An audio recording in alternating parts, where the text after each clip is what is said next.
Hi everyone, welcome to the Witching Week. Today is episode number 97. Today we're going to be talking about whether as witches we use advent calendars. We're going to be looking at some festive items suitable for witches, and we're going to be looking at the magic of the fox. So grab a cup of tea, put some incense on, get comfy, and we'll explore the Witching Week. Hi everybody, welcome back. Thank you for being here. Thanks for watching. I'm Wren, I'm known as the Cemetery Witch, and every Friday we get together for a cup of tea and have a bit of a rundown of weekly events, and we look at the turning of the wheel, the change of seasons, and we talk about the witchy Sabbats. So I am really sorry I wasn't here again. I haven't had a very good run recently. I did manage to escape for a couple of days. So when I should have been doing the Witching Week, I was actually in Glastonbury. So I've got my Christmas shopping done. We have entered the festive season. This week covers from today, the 29th, into Friday the 6th of December. So we've finally entered the Christmas season, or the Yule season. And so, yeah, it has been extremely busy. So my apologies. I hope you're all doing okay. I sincerely expect that you've been probably running around like a loon as well. It's that time of year where there is just so much planning to do, whether it be work or family or social life. There's so many errands to run. And quite frankly, we get to the end of the day having run out of days sometimes. I'm sure you know exactly what I mean. So first of all, tea and incense. What am I drinking today? So I am on the fruit teas, and this is mango and strawberry.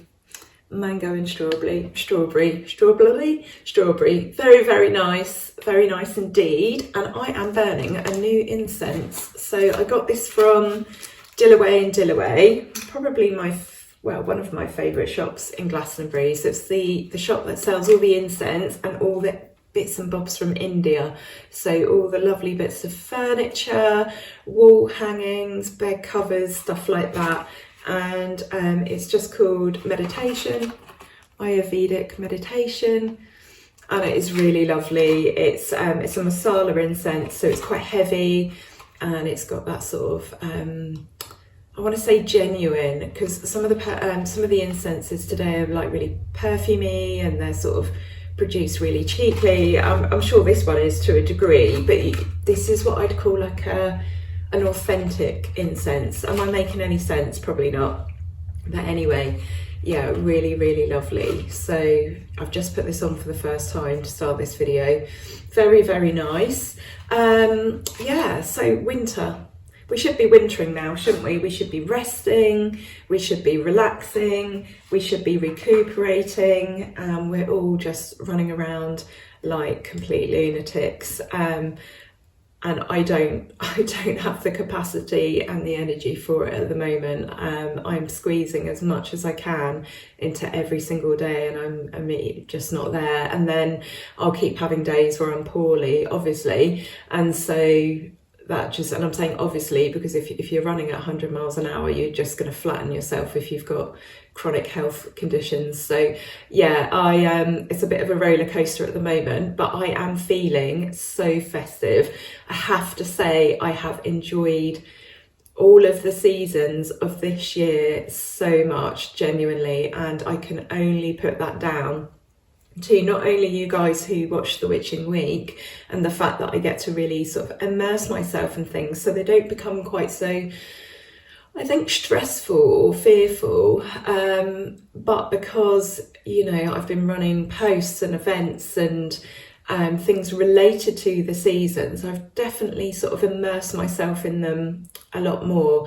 And I up until recently, where I brought my Patreon schedule in line with the calendar, because we were doing everything the month before to give people time to prepare, but I found a new way of doing things. But certainly then, by doing everything sort of a month ahead, so talking about winter way before it happened, it's actually helped me deal with it in a way, because it's like I'm immersed in winter, but winter isn't happening because I'm doing it ahead. So yeah, this year has been immensely just brilliant and helpful. actually sharing the seasons with other people in such a big and profound way. So thank you very much. And I know many of you that watch the Witching Week have been here since the beginning.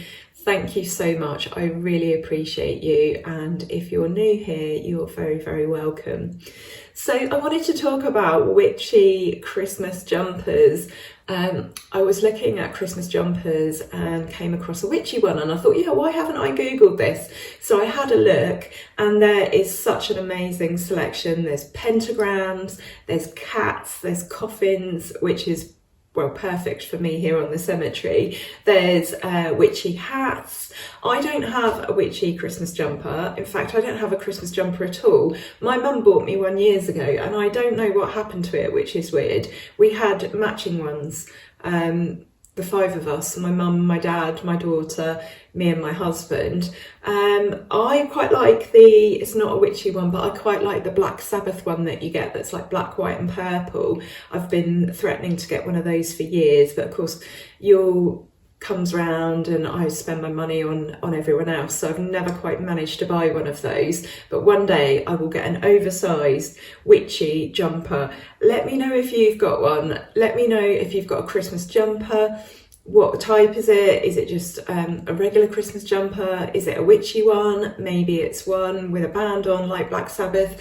I saw a really, really brilliant one the other day which had Gandalf on, and it was all red and yellow and orange. So I think it's when he's got the, what's it called, behind him or in front of him, and he's having the exchange. What's the word? It's a nickname for my husband. Yeah, Christmas jumpers. Let me know in the comments what type of jumper you have, if you have one. So moving on to something else that's very similar to a Christmas jumper.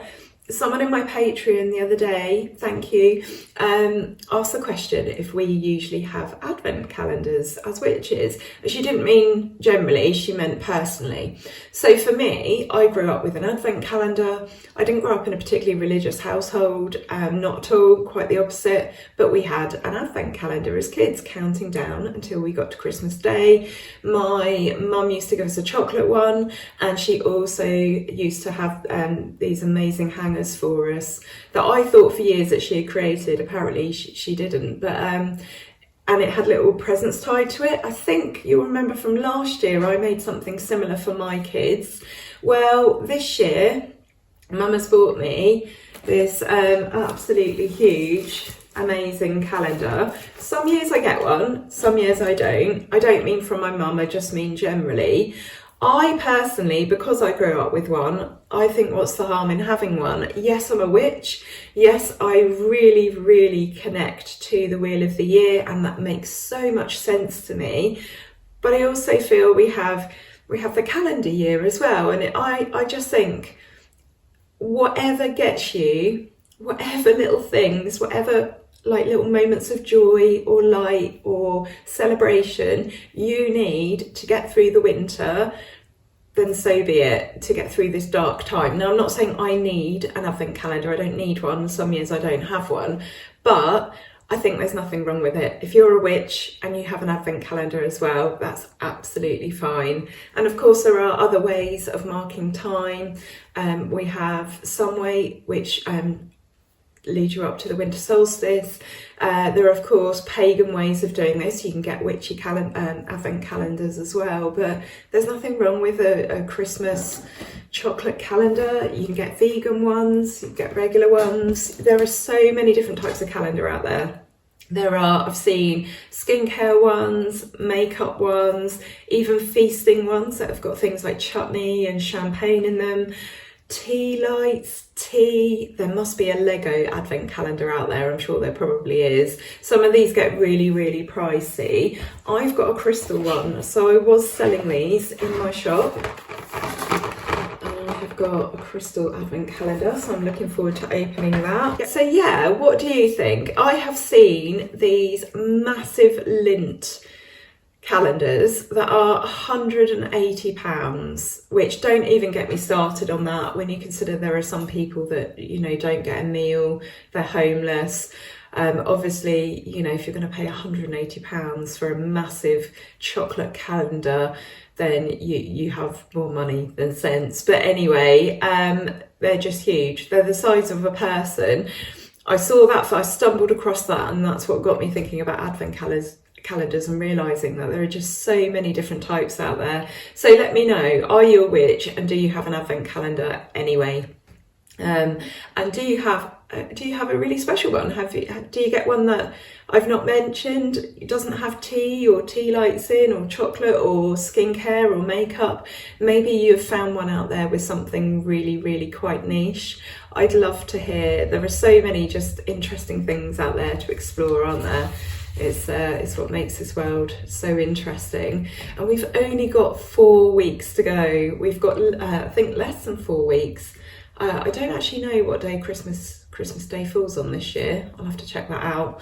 But we are on the final slog. If you enjoy the lighter half of the year, we've got these next 4 weeks until we get to the point where we start to increase in light. We still have really until, I guess, the end of February, really, the darkest days. So from November to February, well into March, when the clocks change, those are the darkest days, but we are nearly there. I don't want to say we did it, because we haven't quite got there yet, but we are well on our way. We are nearly there. So yeah, let me know in the comments how you're feeling. Are you feeling festive? Are you embracing the festive season like me? I'm not opposed to anything.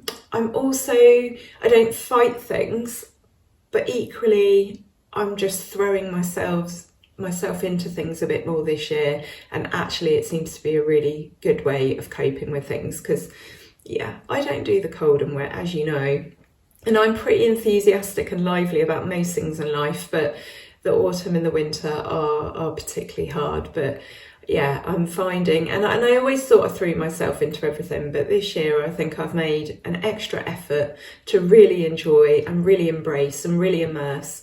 And yeah, so yeah, I'm really enjoying the festive season. I hope you are too. I'd love to hear all about it. So moving on to what I think is another festive topic, but especially for November, but foxes. Let's talk about fabulous foxes. So one of my patrons, hi Daniel, thank you for watching. I know you'll be watching. He feeds foxes at his local cemetery down on the south coast, and he feeds them as many evenings as he can. There is a small group of them. I think he's had 4 or 5 at once, which is just incredible. And he has been sharing these awesome pictures with me, and he said I could share. So thank you, Daniel. You've been dedicated to this job for a while now, and I just can't get over their thick, healthy coats. They are going to have such an easier winter compared to last year because you've been feeding them. And when we look at foxes, well, what do you think when you think of foxes? I think there's one word that springs to mind for everyone, which is cunning. I don't know if foxes are actually cunning. They are obviously very, very intelligent. They're swift. They are considered to be sure-footed, they're alert, they're considered to be quite protective because of the way they interact with their families. And the article I was reading actually described them as being Johnny on the spot, which made me smile because this is a phrase my husband uses. So if we're doing something and I've got to be alert and I've got to be paying attention, so it could be some DIY or yeah, something along those lines, my husband will say, right, you need to be Johnny on the spot. So foxes are considered to be Johnny on the spot. They're alert, they're aware of what's going on, and when something happens, they're swift to take action. What do you associate them with? What do you think of? What comes to mind when you think of foxes immediately without you thinking too much about it? These are the feelings that we use when we're looking at magical correspondences, those sort of gut reactions, those gut feelings and instincts about something. Foxes in magic, they're a reminder to us to use our cunning in a positive way. They're apparently very good talismans for anything related to travel. I guess they probably cover quite a bit of distance on foot. If you think that cats, they roam for, I think it's up to a mile or two, I imagine that foxes probably have quite a large area. So they are associated with this idea of moving about, travelling about. They remind us to observe. So if there's a situation, just sit quietly and wait and watch, see what happens, see what pans out. And as I'm talking about this, it relates very much to the stories that Daniel tells us when he gives us his report on feeding the foxes. They are a reminder to be swift in our thoughts and actions. Sometimes that's necessary. Sometimes we have to be Johnny on the spot, and we have to see what happens, and then we have to respond. There are definitely situations that calls for that. So they are also gentle. So in comparison to a wolf, so obviously foxes are a bit like dogs. I always think of them as being like a bit like a cross between a cat and a dog. And then obviously wolves are like dogs. So they have a much gentler energy compared to wolves. So they are a reminder to just be slightly more gentle sometimes in the way we go about things. So they're brilliant aids in our magic, allies is the word I should be using. So I just want to say thank you to Daniel. Thank you for your kindness, your love, your care, for protecting these amazing animals. To me, this is what loving the fox is all about. I live in a county where our emblem is actually the fox. We have it everywhere where I am, and yet we hunt them in our county. And for anyone that's watching that doesn't live in the UK, I'm not talking about hunting for subsistence. We're talking about silly tradition, silly outfits, and just hunting for the fun of it, for the pure joy of killing something, which is never a good thing. That to me, that's called being a psychopath. So Daniel, your actions are the true meaning of loving foxes. So thank you very much. Keep up the great work, and thank you for sharing with us. Yeah, I can't wait to see your fox posts after you've been to the cemetery. So thank you. Moving on now to a character from the late 1700s. It's a lady called Bess Boyer, I think that's how you pronounce her name, Bess Boyer. And she was a wise woman, a witch, and she lived in the Staffordshire Roaches. So I'm going to put up a picture of a building now. So she didn't live in this building, she actually lived in the rock formation behind the building. So the building is built into the stone. So she had a cave, and she was considered to be a crone of great age. That's how she is described. And she lived in this cave until the early 1800s. It was believed she had a daughter. She had a young woman, an attractive young woman that lived with her, but no one was quite sure what the connection was, but people assumed the young girl to be her daughter. And as well as the usual services offered by a wise woman, she had a secret at the back of her cave home. She had a hole that was just about big enough for a single man to get through. He'd have to squeeze. It was a tight squeeze, but he could get through. So she was paid by poachers, by smugglers, by men that were deserting the army. She was paid so they could escape through this hole at the back of her home. Pursuers, people chasing these men, would rush into her house after this person and find that the man they were chasing had completely disappeared, this just makes for such a great story, doesn't it? It is an indication of how difficult it was to survive many years ago. I mean, this is a very interesting way, isn't it, to make money, very creative, and I guess she was lucky that she had this hole. I don't quite know how everybody got word, whether this is a true story, whether this is just a story, the local legend, because I'm sure if I had deserted from an army in an area, I wouldn't necessarily know, but maybe they were locally stationed there. But what a fantastic story. The building is called Don Willen's Hut, and it's actually carved into the rock itself. So it's now owned by the British Mountaineering Council, apparently. I don't know if you can visit it. I'm not sure. I haven't kind of got that far in my research, but it's certainly a very beautiful building. It is on an estate, which is owned by family, so I imagine you can't get on to see it. I don't quite know how it then came to be owned by the British Mountaineering Council. I think it was put up for auction at some point. And I believe that a gamekeeper that was originally part of the estate many years ago raised a family of 12 there. So it's quite a roomy building, but it's been built into the rock where Bess Bower had her cave home. So absolutely fascinating history. And then another kind of very British story, which made me laugh. So Charlie Chamberlain, aged 26, a DJ from Somerset, he has used the 376 first bus service from Bristol to Glastonbury and back again since he was a kid, and he loves this bus service so much that he has got the bus route tattooed on his chest. So it looks like a right proper gangster tattoo. 376, you might think, what's that about? But it is just a local bus service. And if you know the area, as fabulous as it is, you just think how very British. So he's actually part of a multi-genre DJ quartet called, you guessed it, 376. 3, then the word 7 spelt in letters, and then 6. And this month they are celebrating their first anniversary, and so they're performing on top of, you guessed it, the 376 bus. So obviously I've got links and my heart in Glastonbury, and so I just find this local Glastonbury story really just so delightful. It's so British. It's almost a bit naff, to be honest, but that's us Brits, isn't it? But yeah, very funny indeed. Have you got anything random like that tattooed on your body? I would love to hear. Some of the tattoos that people have are just so random, just so utterly random, and you would never know. If I saw 376 on someone tattooed there, my first thought, even if I knew that bus route, my first thought wouldn't be, it's got to be the number of a bus route. My mind just wouldn't go there. But yeah, I think it's fantastic.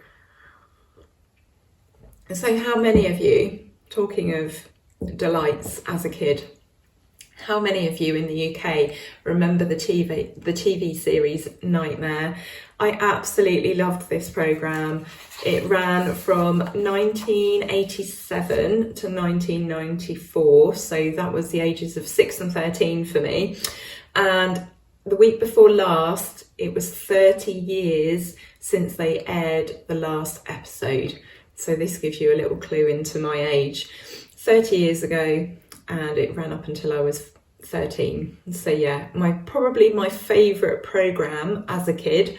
It was a children's programme where they'd have teams of 4, and 3 children would be directing the 4th child, and it was done on what they call a blue screen chroma key, so the kind of screens that get used for weather forecast, and there was some element of like virtual reality in it. So for the time, 1987, it was pretty groundbreaking, to be honest. The person who was being directed had a helmet on so they couldn't see, and I think it had horns in it from memory, and they would be like, where am I? And their friends would be watching them on a screen, and we were watching them, and they would be shouting directions like take a step to the left, and basically they had to work their way through Nightmare Castle, which was in a medieval setting, and then they had to get to a dungeon to win, and they had to get through the dungeons. So absolutely brilliant. There were 112 episodes in all, and it was just peak children's viewing. It was absolutely brilliant. I loved it, and I'm pretty sure from memory it was on a Friday afternoon. Now Friday afternoons we came home from school and we didn't have to immediately get out of our school uniforms because my mum would wash them on Saturday morning. We'd have a change of shirts in the week, but she would do all the washing on a Saturday morning. And so Fridays were a little bit more relaxed. We'd have egg and chips for dinner, which was my favourite at the time. And yeah, it was just brilliant, and Nightmare would be on, and I absolutely lived for that programme. So I'm just wondering, I just saw it in the week, and I'm just wondering if any of you remember it. It's just such a blast from the past, just absolutely fantastic. I think it's easy, isn't it, to forget about these things, and then you see something and you're like, oh my goodness, that was like literally my favourite. So yeah, an absolute blast from the past there. Right, we're going to do some cards now. I feel like I've probably wittered on for long enough. Oh, what have you been doing? Has it been a good couple of weeks? How are you getting on with your Yule/Christmas shopping, if you do it, if you celebrate? I've got all mine done now, I think. I have still got some sort of bits to plan and organise in terms of things like our moot party and family celebrations and stuff like that. We're also having a party over on Patreon. Oh, that one jumped out. That one jumped out as well. Flipped a couple over. So yeah, a bit of planning for that still to do. You're very welcome to join us if you fancy. We're going to have a party, we're going to have a raffle, we're going to have some silly fun and games. I can't say exactly what yet because I'm still putting it all together and I don't want to ruin the surprise. Yeah, it's going to go quick, isn't it? It's going to go quick. Okay, I've got 4 cards today. 4 feels like the right number. Before I go into the cards, I have to comment on the incense because I'm literally trying it for the first time as I'm recording this. This is absolutely beautiful. It's exactly the kind of incense that I like, and I think this is the sort that they quite often burn when you're walking around the shops in Glastonbury and you can smell it. Yeah, what does it say? Ayurvedic meditation masala incense sticks implicate a unique blend of rare herbs, flowers, honey, resins and oils. It's free from toxic materials, which releases calming aromas when burned. Meditation incense sticks encourage the mind to focus while meditating, in addition to helping you get into the right mindset before you begin, often being used alongside a pre-meditation ritual at the beginning of each session. I was going to say second session. So lovely, really, really nice. Anyway, getting on to the cards. So we've got 4. We have got the 10 of Wands. We have got the 4 of Swords. We've got more wands. We've got the 8 of Wands. And we have got the Queen of Pentacles. So initially this message jumps out to me. Now, as I've said before, I always make the intention that this is a reading for the collective, for the people watching these videos. It's not going to resonate with everyone, by the way. So if it doesn't resonate with you, it's not a message for you. If it does, then it is. And I always make the intention that this reading is not for me, but I am included in this community because I'm a part of it. And quite often I do feel that these messages they are a bit of a waggy finger at me. My tarot cards are telling me off, but no, it is a message for the collective, but I do resonate with this one today. So yeah. Things are feeling like they have been a little bit of an uphill struggle recently. You might feel like you are just shouldering so much right now, like you've literally got the weight of the world on top of your shoulders and you are holding everybody and everything up. Perhaps you've got a really, really important job that's like literally life and death. Maybe you work with looking after people. Maybe you work with sort of like end of life care. Maybe you work in finance and you know you have to balance the books for a big company. Maybe you care for someone. Maybe you just work in a job that is just really monotonous and is just making you feel a little bit ground down. Or maybe it's even the time of year that's getting to you. Maybe you don't cope well with the dark and the cold. Maybe you're in the southern hemisphere and it's a bit too hot. But whatever it is, whatever the situation is, you're feeling like it's a bit of an uphill struggle, and you probably feel like you are carrying the responsibilities of other people as well. So you might feel that other people around you are not being adult. Maybe they're just heaping stuff on you, but you feel pretty weighed down. You feel pretty weighed down, and the things that you are trying to carry, or the situation you are trying to carry, is becoming heavier and heavier and heavier. And the advice here is, even the most battle-hardened warrior, even if you're the person who's used to being super strong and super able, maybe it's time to stop and have a rest. Maybe even you need a rest. Even the most battle-hardened warrior needs to put down his sword from time to time and go and have a lay down on the bed. That we all get to that point. And usually our bodies and our minds give us an indication that that's what we need to do. But this is the message to you. If you've been feeling like the outline of what I've just given you, then this is the advice you need to take. You need to have a rest. You need to stop. You need to switch off. You need to just shut everything out, even if it's just for 24 hours. Just close it all off. Put your phone down, turn the TV off or on if that helps you, and just go, just let your body relax. Just let it all go. Just let it all go, because otherwise, if we keep pushing and pushing and pushing and pushing, we're in danger of overwhelm, and then you won't be able to carry anything at all. Then you won't be able to help those people around you. Then you won't be able to do your job. Then you won't be able to care for someone that you care about. Then you won't be able to just manage or handle any of the situations that you find yourself in. You need to have a rest, and you need to go with the flow a little bit. You know, if you wake up and you have a choice, and obviously it does depend on whether you have a choice or not, but if you wake up and you feel like it's a day where you need to stop and have that rest, then you need to go with the flow. You just need to go with it and understand that sometimes by stopping and having a rest and going with the flow a little bit, not to your plan necessarily, sometimes actually that can propel you forwards, because otherwise, if we get overwhelmed, if we get burnout, we can end up actually putting ourselves massively behind, and then you end up feeling a million times worse.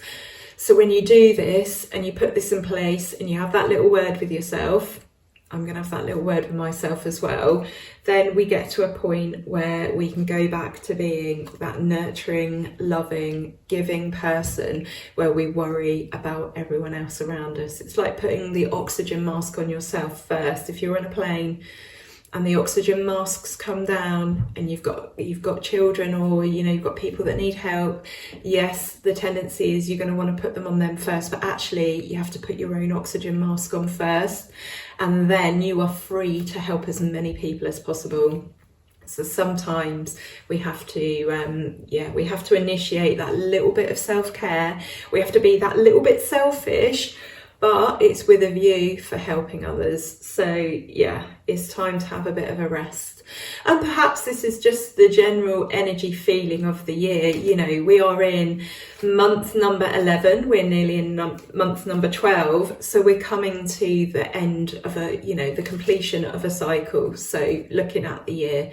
So number 10 is very much about completion. And this is where how we're feeling at this moment of completion. So yeah, this really should be the winter. This really should be the time over December. Of course, some people don't get time off over December. They don't get time to rest. But looking at the cycle of the calendar month, the winter months, the natural seasons, the natural year, we're supposed to be resting and relaxing. Because if you think of a seed being buried in the dark, we're in the dark at the moment. This is that period where there's growth.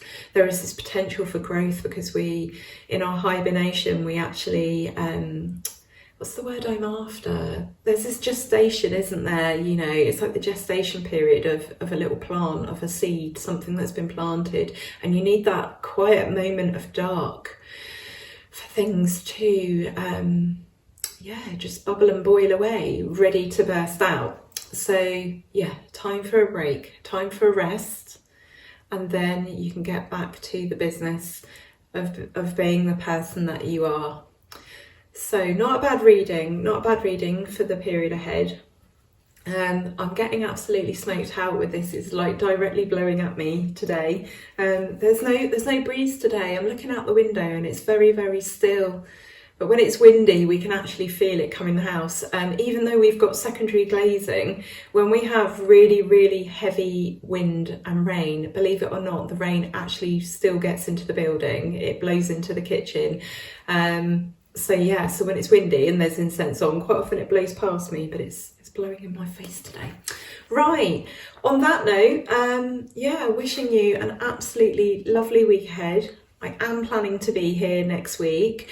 I think in December I'm probably going to take a hiatus of a couple of weeks, just to have a little bit of a break. My brain is on overload at the moment. I've got to a point where sometimes I'm looking at words, or I'm trying to write a word and I can't spell it, and it's just not in there, and it'll be a simple word like the, or as it was yesterday, across.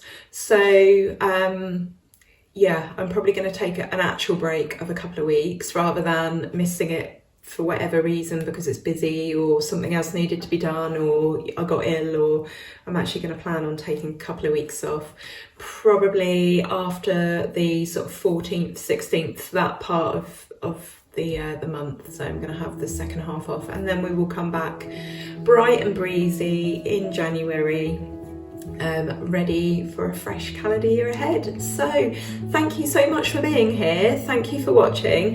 Have an absolutely fabulous weekend and a lovely witching week, and I'll see you on Friday. All right, lots of love and blessings. Bye.